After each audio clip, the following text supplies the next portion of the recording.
Assalamualaikum, selamat pagi atas semuanya, semua yang terlibat dalam acara untuk mantu saya, semoga diberkahi oleh Allah. Amin, amin, amin. Terutama beliau Bapak Kiai Ukit, semoga masalahkah manfaat ini. Amin, amin, amin. Terima kasih, mudah-mudahan tinggal 1 hari ini, karena amin. 2 hari, amin. 2 hari 2 malam. Amin, ini. sukses, alhamdulillah ya. Sukses, berkah.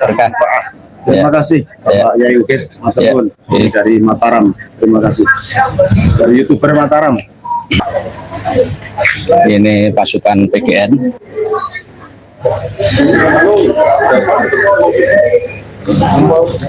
Pembukaan open. Dawuh-dawuhipun. Assalamualaikum warahmatullahi wabarakatuh. Waalaikumsalam warahmatullahi wabarakatuh. Yang namanya pernikahan itu adalah rahmat Allah.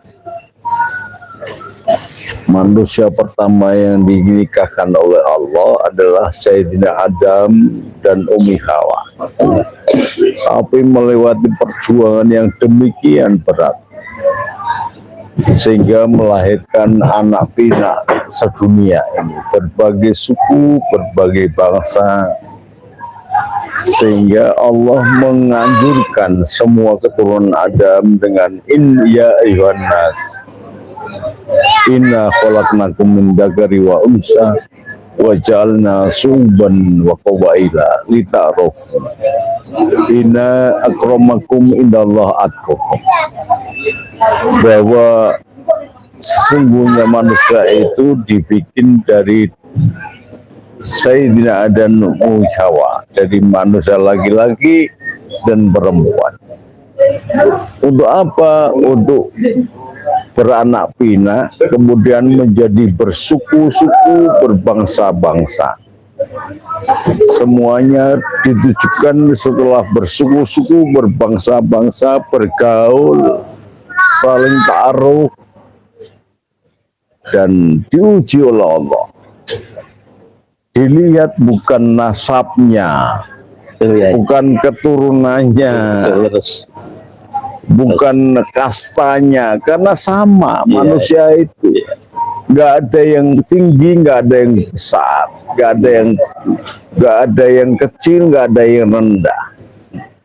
Semuanya sama diciptakan. Yang membedakan hanya tingkat ketakwaannya. Semakin dia bertakwa kepada Allah, maka tinggilah derajat. Kedua, pernikahan yang agung adalah pernikahan Sayyidina Ali dan Sayyidatina Fatimah. Ketika Rasulullah setelah menikahi Siti Khadijah dengan perkawinan yang spektakuler, di sini mencerminkan pernikahan yang sangat pluralisme, heterogenitas, dan mengakui masing-masing hak seseorang. Siti Khadijah adalah beragama Kristen. Pamannya seorang pendeta yang sangat luar biasa.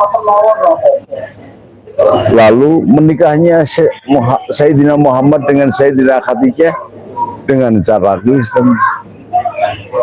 Tetapi alhamdulillah setelah menjadi suami istri dan kemudian Sayyidina Muhammad diangkat jadi Nabi, Sayyidatina Khadijah lah yang pertama-tama memeluk agama Islam, melahirkan putra yang sangat ia cintai. Beberapa putri yang sangat agung dan diagungkan oleh Allah, diagungkan para malaikat dan umat manusia. Lalu putrinya yang paling dicintai Allah adalah Sayyidatina Fatimah. Maka dijagalah keturunan itu sampai malaikat Jibril turun dan memberikan ucapan yang sangat luar biasa. Apakah engkau tahu ya Rasulullah, apabila engkau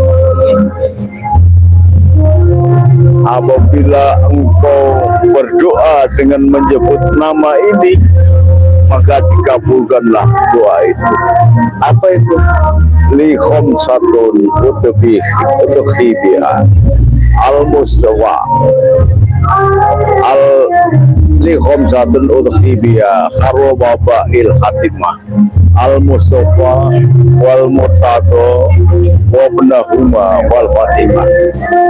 Mereka itu adalah Rasulullah al Mustafa wal Murtado Sayyidina Ali wal Fatih wal benahuma Sayyidina Hasan wa Husain dan Sayyidina Fatimah.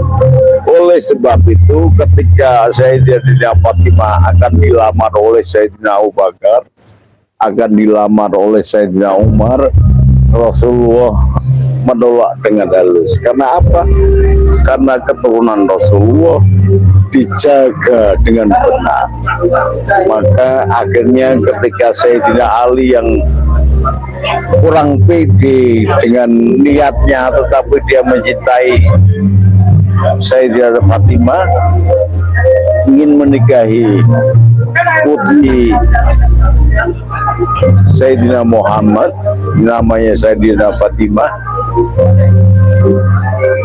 untuk menghindari biar tidak pedenya itu hilang, Rasulullah mengatakan, oke, anak saya nikahkan kepada orang yang memiliki kekhususan dan memiliki keberanian dan memiliki sikap tawadhu yang demikian khusyuk. Maka diantaranya diadakan lomba sholat. Siapa yang paling khusyuk? Semuanya nggak bisa khusyuk kecuali Sayyidina Ali. Lalu dinikahkanlah Sayyidina Ali dengan Sayyidah Fatimah. Mas kawinnya Sayyidatina Fatimah yang berasal dari Sayyidina Ali datang yang dibawa sendiri, disahadat sendiri oleh malaikat jin, sehingga melahirkan anak-anak dan keturunan yang baik. Kalau orang Jawa bilang pernikahan itu tidak boleh melepas gitu saja tradisi adat istiadatnya. Jadi harus melihat bobot, bibit, dan bebet.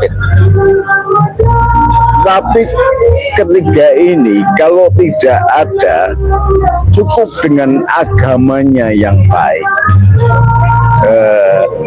Maka bukannya Sayyidina Umar itu orang sembarangan. Sayyidina Umar adalah khalifah yang luar biasa. Setan pun takut dengan Sayyidina Umar. Sayyidina Abu Bakar adalah orang yang mendapatkan huja dari Allah sehingga mendapatkan julukan yang luar biasa. Orang yang pertama kali percaya bahwa Rasulullah melakukan Isra wal Mi'raj, maka gelar As-Siddiq disandang di pundaknya. Tetapi kenapa dilamar oleh Sayyidina Umar dan Sayyidina Abu Bakar ditolak? Karena tidak sekufu, tidak kafah, tidak seimbang. Sayyidina Fatimah ibaratnya bunga mawar yang hebat, harum, semerbak.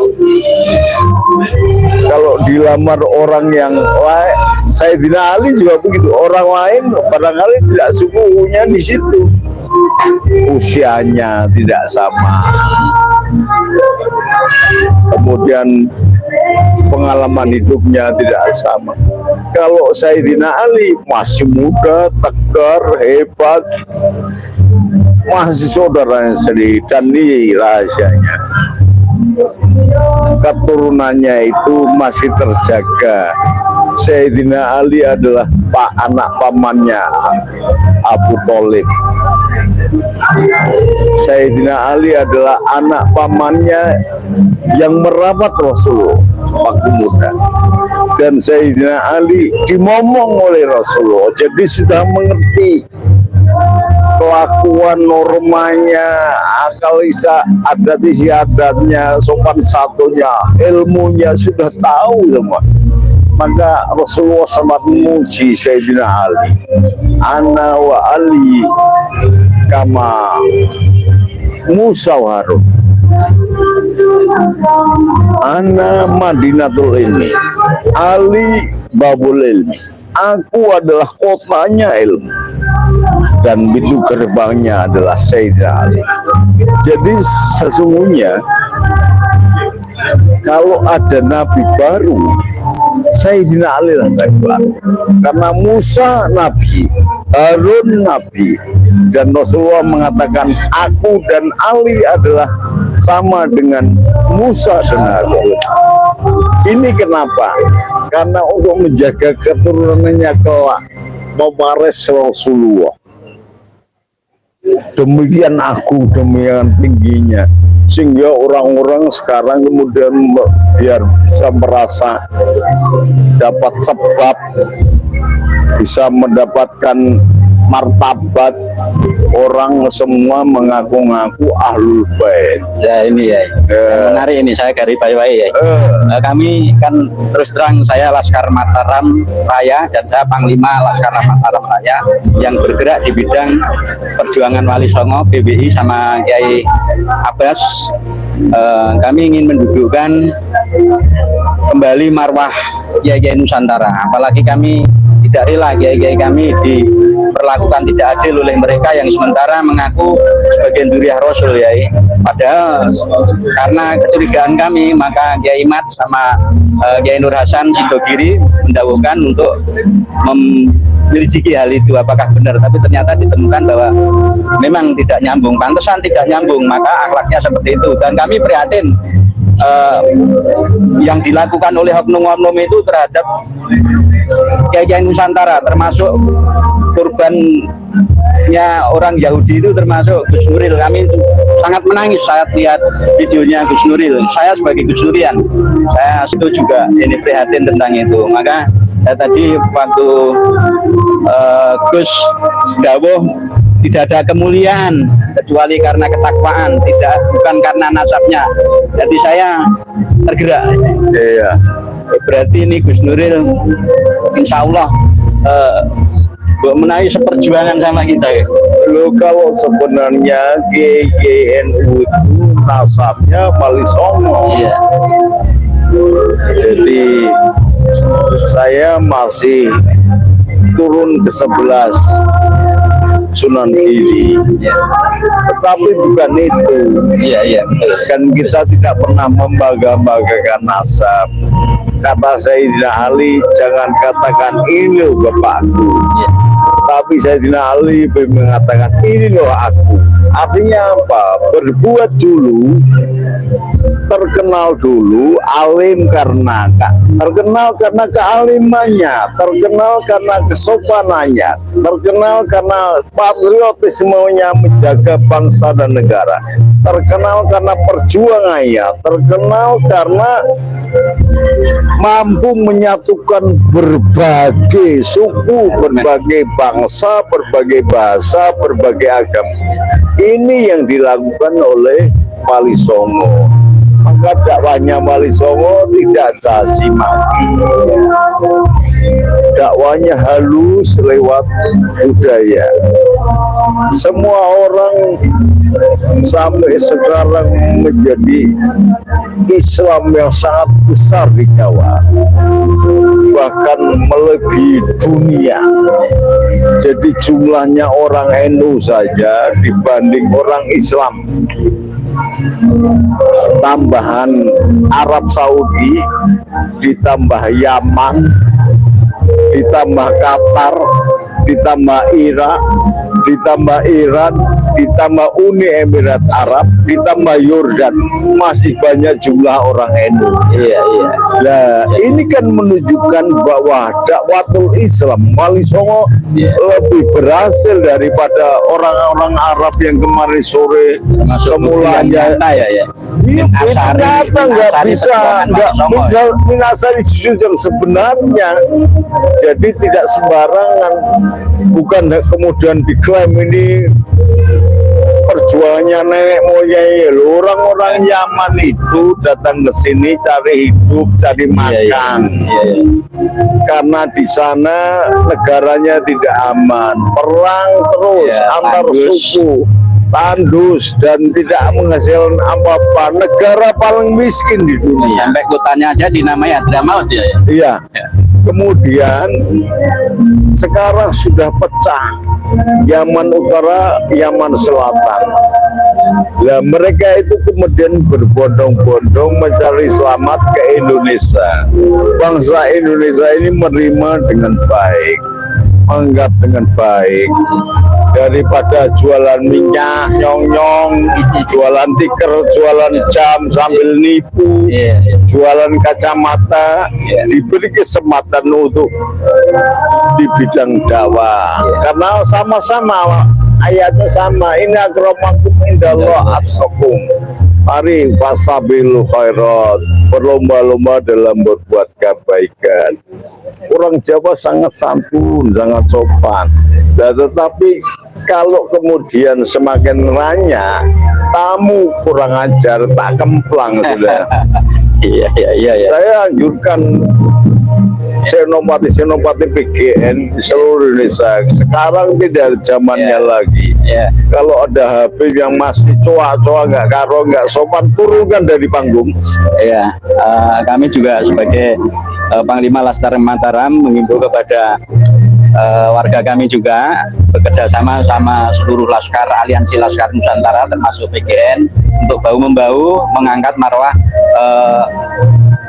Nusantara pada umumnya. Artinya semua level kehidupan yang berpartisipasi di dalam Nusantara ini tetap kita unggah marwah, dan tidak boleh ada yang merasa lebih unggul dari yang lain. Ya. Tadi saya ceritakan Rasulullah untuk menjaga keturunannya dinikah oleh Sayyidina Umar aja nggak boleh, dinikah oleh Sayyidina Abu Bakar yang terkenal arsitek nggak boleh, dinikah oleh orang yang setan aja takut dengan Sayyidina Umar nggak boleh.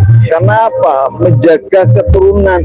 Maka ahlul bait itu supaya orang paham nih, kok ahlul bait itu hanya 5, maka disebut li khomsatun utakhibiyah.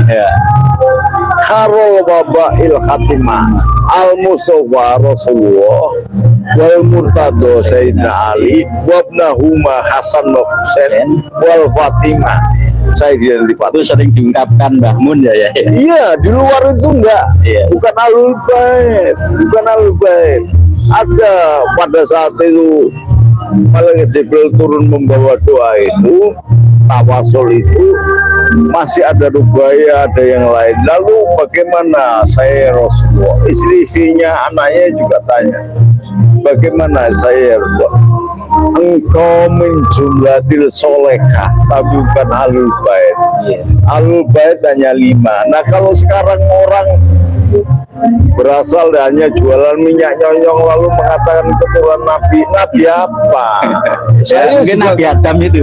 Nah, saya juga keturunan Nabi kalau Nabi itu, tapi berbahaya. Saya anggap penipuan itu kalau dia tidak berani tes DNA, tapi masih mengaku-ngaku keturunan Nabi, layak ditangkap. Departemen Agama harus tegas menentukan garisnya. Kita tidak membedakan orang.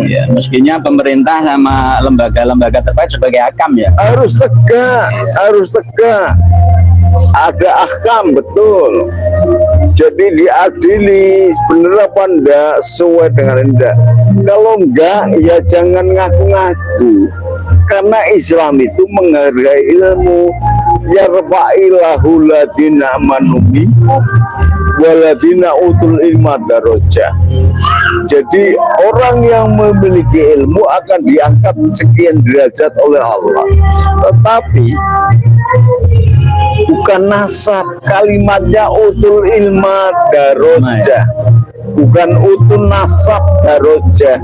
Tapi lucunya gini ya, oknum itu mengatakan ulama Nusantara, 70 alim ulama Nusantara tidak akan bisa membandingi satu Habib walaupun itu jahil bodoh, bahkan jahil murokab itu ya. Itu coba orang gedeng goblok Iya. yang sama sekali mengingkari yang sudah digariskan oleh Allah.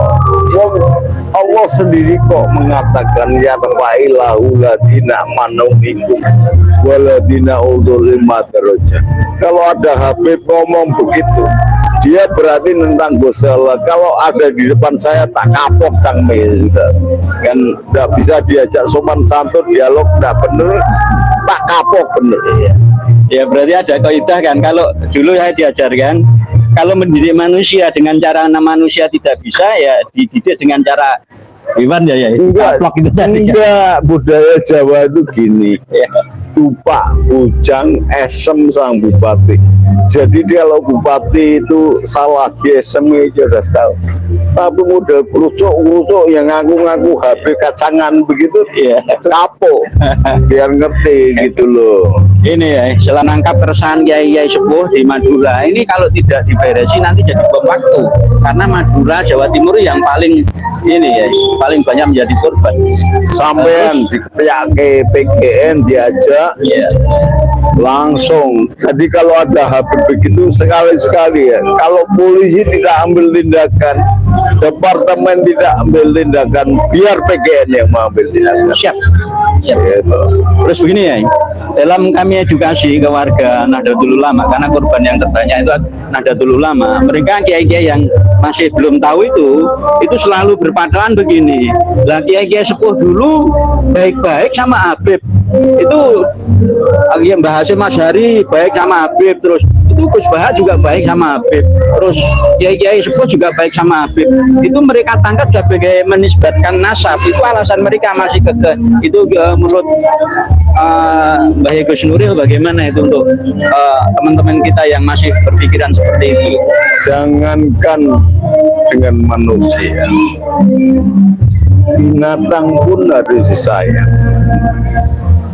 Bahkan Allah mendatangkan ayat-ayat kauniyah menggambarkan daun pepaya saja itu bisa bermanfaat bagi orang. Kalau dimakan perut jadi lega, dimakan PKI perut jadi lega, dimakan Cina perut jadi lega, dimakan siapa saja. Masa kita manusia tidak bisa berbuat baik dan bermanfaat bagi yang lain? Jadi kesantunan ulama itu, kesantunan sudah beda ukurannya. Tidak boleh disalah tafsiri ya. Tidak bisa bahwa itu pembenaran nasab, bukan. Lawang dia nasabnya tukang batu, tukang cuci, tukang buruh, serep aja dihormati kok. Yahudi yang buta saja dihormati oleh Rasulullah. Setiap hari didatangi rumahnya, disuapin oleh Rasulullah. Itu menunjukkan akhlakul khuluq, mental yang baik. Jadi bukan pembenaran kelakuannya dia, kita harus baik dengan semua saja, harus santun dengan semua saja. Tetapi dalam proses tarbiyah, proses pendidikan, kalau diajari dengan halus nggak bisa, ya dengan kasar gitu loh, ditunjukkan gitu. Udah nggak bisa lagi kita diem-diem terus begini. Jadi anak-anak muda harus mulai bangkit dan menunjukkan hak-hak itu. Sebagai closing ya, mohon nasihatnya bagi warga Nahdlatul Ulama seluruh Indonesia dan para santri-santri baik yang di kota maupun di kampung menanggapi hal ini, meski bersikap bagaimana agar tidak ada keresahan dan kebingungan di kalangan umat sendiri, karena pertanyaan banyak yang umat itu banyak yang bingung.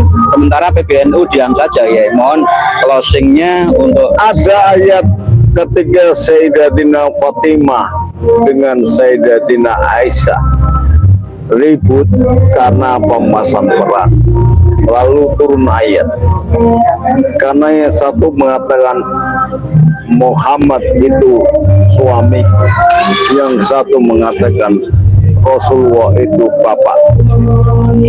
Turun ayat. Maka nama Muhammad itu Aba Ahadin. Oke. Makana Muhammadin Aba Ahadin mirajalikum walakin Rasulullah wa khatamun nabi. Muhammad ora bapakne ora bojone sopo ora. Muhammad ki Rasulullah dan nabi terakhir. Jadi tidak ada boleh mengatakan ini bapakku, ini bapakku. Itu Sayyidatina Fatimah loh. Dikatakan begitu oleh Al-Quran. Jadi kok terus kemudian bahwa ini Habib ini wah, nggak benar. Semua sama. Inna akramakum indallah atqakum. Udah dasar itu. Dasarnya 3 kan sudah saya jelaskan. Inna akramakum indallah atqakum. 1. Nomor 2, yarfa'illahu ladina manuikum waladina utul ilma darajat. Yang ketiga, makana Muhammadin aba ahadin mirajalikum walaki rasulillah khatamun nabi. Jadi ini sangat kuat. Gak bisa kemudian orang mengaku-ngaku ini gak bisa. Kalau Habib sekalipun dia tidak punya ilmu, gak perlu dihormati. Itu loh. Disayangi boleh, diperlakukan adil boleh, tapi tidak perlu dihormati. Dihormati apanya? Wong balul gitu dihormati. Karena ada statement doktrin itu ya, jadi lah kalau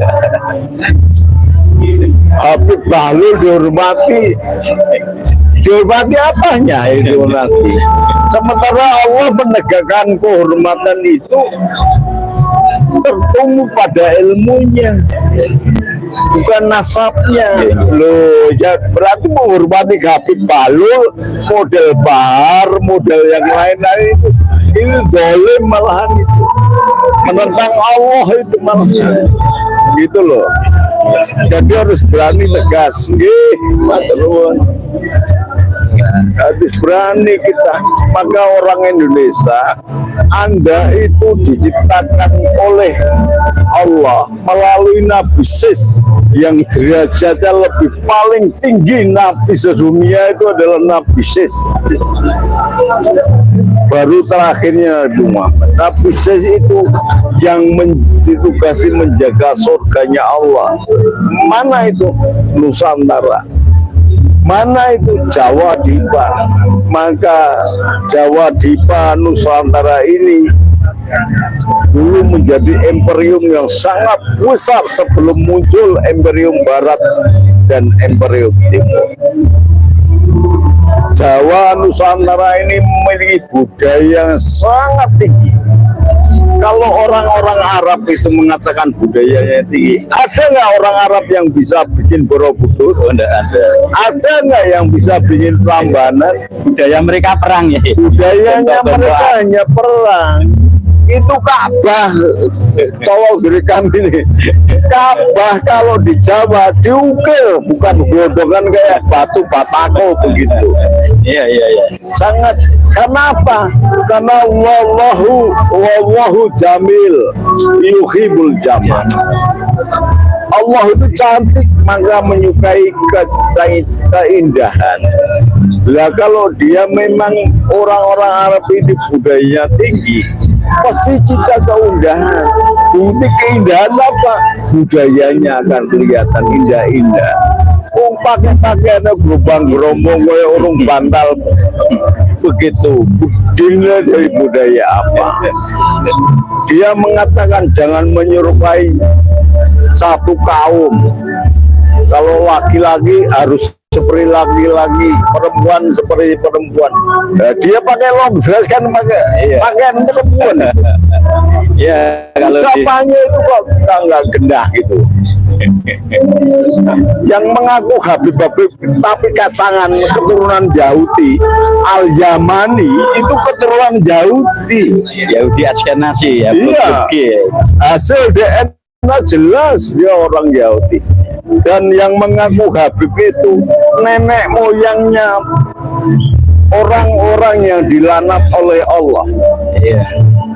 Dengan turunnya surat Fil Aro'aital ladzi yukadzibu biddin fadzalikal alam taro kaifa fa'ala rabbuka bi ashabil fil alam yaj'al kaidahum bi tadlili wa arsalaihim toran ababil. Karena apa? Karena merusak Ka'bah dengan gajah. Lah nenek moyangnya merusak Ka'bah.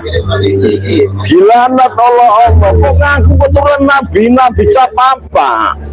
Sudah sejak dulu yang namanya mengaku keturunan Nabi, bahkan menjadi Nabi palsu banyak. Iya. Orang-orang Yahudi mengaku Nabi banyak, kayak Suhail. Suhail itu mengaku Nabi. Musalama al-kadab. Maka orang Arab itu sebagian besar Bin kadabin. tukang dobol gitu loh. Jadi saya sejak dulu berpegang orang Arab itu ngomong 20 bener situ bener. Alhamdulillah. Iya. Apalagi cakeme mumplok ngomong keturunan Nabi dijamin masuk surga, ini nggak tampilnya. Ya, ini kalau diterus-teruskan terlalu nanti jadi kita ikut panas ya. Mohon nasihatnya bagi warga Nusantara. Jadi kita menghargailah, tetap aja berpegang pada budaya Nusantara yang adiluhung, hormat menghormati, saling asuh, tapi jangan minder bahwa kalian bangsa Nusantara itu bangsa pilihan, bangsa prima. Jadi jangan hanya nurut-nurut aja dikuplui oleh penjajah Yaman. Karena mereka itu adalah keturunan antek-anteknya Van der Plas dan Dr. Snoko Gruberganya. Dia datang ke sini digunakan untuk ngupui, untuk menfitnah, untuk menghina dan untuk gobloki serta menipu bangsa Indonesia. Iya. Ingat itu sejarah kehadirannya, dan saya berpegang pada sejarah itu. Mudah-mudahan untuk kesempatan yang lain agak cerdas sedikit lah. Datang ke tempat saya tak jelaskan sejarahnya, saya Allah nanti akan sowan. Oke, wassalamualaikum warahmatullahi wabarakatuh. Merdeka. Merdeka. Demikian para pemirsa channel Laskar Mataram Raya di seluruh di mana saja berada, baik yang di Arab Saudi, di Malaysia, di seluruh dunia yang menyaksikan hal ini, karena kami pemirsanya sudah ada yang di Arab Saudi dan Malaysia sudah banyak. Demikian tadi pernyataan beliau Gus Nuril tentang bagaimana seharusnya kita menghormati seseorang itu bukan karena nasabnya, tapi karena keilmuannya. Itulah ajaran Islam yang sesungguhnya. Yang mulia itu bukan orang yang ngandalkan nasab, tapi orang-orang yang benar-benar karena ilmunya. Jadi statement-statement yang tidak baik tentang Habib yang bodoh lebih baik daripada ulama Nusantara 70 itu jangan dipakai, karena itu penyesatan itu gawuh beliau. Maka dari itu mari kita santri-santri semua bangkit kembali lagi ke ajaran kiai-kiai kita, kiai-kiai pondok, seperti yang kemarin saya bikin sama Mutasyar PCNU, supaya kita kembali kepada kiai pondok kita masing-masing. Jangan sampai alumni itu setelah keluar pondok disaut garangan-garangan macam para Habib itu, akhirnya lupa pada kiai pondoknya, justru menghormati orang-orang yang nasabnya tidak jelas. Itu saja, mudah-mudahan ada manfaatnya. Kami lanjutkan nanti live untuk acara mantunya Kiai Muhammad Syafi. Berikutnya kami mohon doa restu ya, mudah-mudahan perjuangan kami mendapat keridhaan Allah. Amin. Saya dukung 1000%. Amin. Nanti sore berangkat masjid.